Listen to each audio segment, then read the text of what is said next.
मुसलमान SC ST OBC को हिंदू कहना छोड़ दे। ब्राह्मण एससी एसटी ओबीसी को हिंदू कह रहा है, मुसलमान ना कहे। कुछ मुस्लिम ऐसा कह सकते हैं कि जब वो लोग कह रहे हैं और एससी एसटी ओबीसी के लोग भी अपने को हिंदू मान रहे हैं तो हम उनको हिंदू कहे, तो इसमें क्या दिक्कत है। मुसलमानों को ये जानकारी रखना होगा, जो आजादी के आंदोलन में मुसलमानों की रहनुमाई करने वाले नेता मुसलमानों के थे, वो ये जानते थे कि जो कांग्रेस की लीडरशिप है वो ब्राह्मणों के पास है और ब्राह्मण उसका नेतृत्व कर रहे हैं। देश जब आजाद होगा तो ब्राह्मणों का कब्जा होगा। ये आजादी के आंदोलन में जो मुसलमान उस समय की लीडरशिप कर रहे थे मुसलमानों की, वो ये बात जानते थे। यानी 100 साल पहले के मुसलमान इस बात को जानते थे, 100 साल बाद के मुसलमान नहीं जानते। ये समस्या है। 100 साल पहले मुसलमानों के पास ज्ञान था। क्या ज्ञान था? ये जो ब्राह्मण है ये अपने को कभी भी हिंदू नहीं कहते। ब्राह्मण जन्म से लेकर मृत्यु तक और मृत्यु के बाद जितने संस्कार करता है वो सारे ब्राह्मणों के करता है। उसके काम धाम भी सारे ब्राह्मणों के होते हैं। और जो एससी एसटी ओबीसी के लोग हैं उन लोगों का केवल इस्तेमाल करता है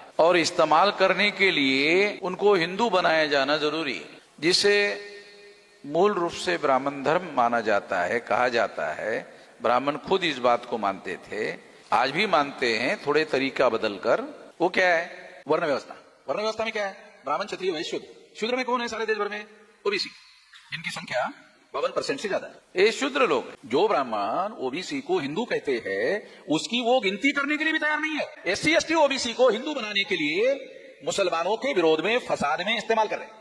जब मुसलमानों के विरोध में एससी एसटी ओबीसी को इस्तेमाल किया जाता है तो मुसलमान और एससी एसटी ओबीसी के अंदर क्रिया प्रतिक्रिया होती है। और दूसरे दिन के अखबार में जब फसाद होता है, एक खबर छप कर आती है हिंदू मुसलमान का फसाद। वो हिंदू मुसलमान के फसाद में हिंदू होता ही नहीं है। हिंदू मुसलमान के फसाद में एससी एसटी ओबीसी होता है। एससी एसटी ओबीसी का इस्तेमाल मुसलमानों के विरोध में फसाद में किया जाता है। एक तरफ मुसलमान होता है, दूसरी तरफ एससी एसटी ओबीसी होता है। ये दोनों लड़ते हैं, खपते हैं और इसकी प्रतिक्रिया होती है एससी एसटी ओबीसी पर। मुसलमानों के विरोध की प्रतिक्रिया फिर ब्राह्मणों को बनाना आसान होता है और एससी एसटी ओबीसी को वो हिंदू कहते हैं, तो एससी एसटी ओबीसी के लोग भी उसको हिंदू मानते हैं। कोई ब्राह्मण हिंदू धर्म के श्रेष्ठ सिद्धांत समझाकर हिंदू नहीं बना। मुसलमानों से लड़ाकर, मुसलमानों से भिड़ाकर, फसाद करवाकर प्रतिक्रिया में एससी एसटी ओबीसी के लोग हिंदू बनते हैं। और जो एससी एसटी ओबीसी प्रतिक्रिया में हिंदू बनता है उसको बार बार ब्राह्मण लोग इस्तेमाल करते हैं। और जिनको इस्तेमाल करते हैं उसकी गिनती भी नहीं करते। गिनती करेंगे तो ओबीसी के नाम पर करना पड़ेगा, गिनती नहीं करेंगे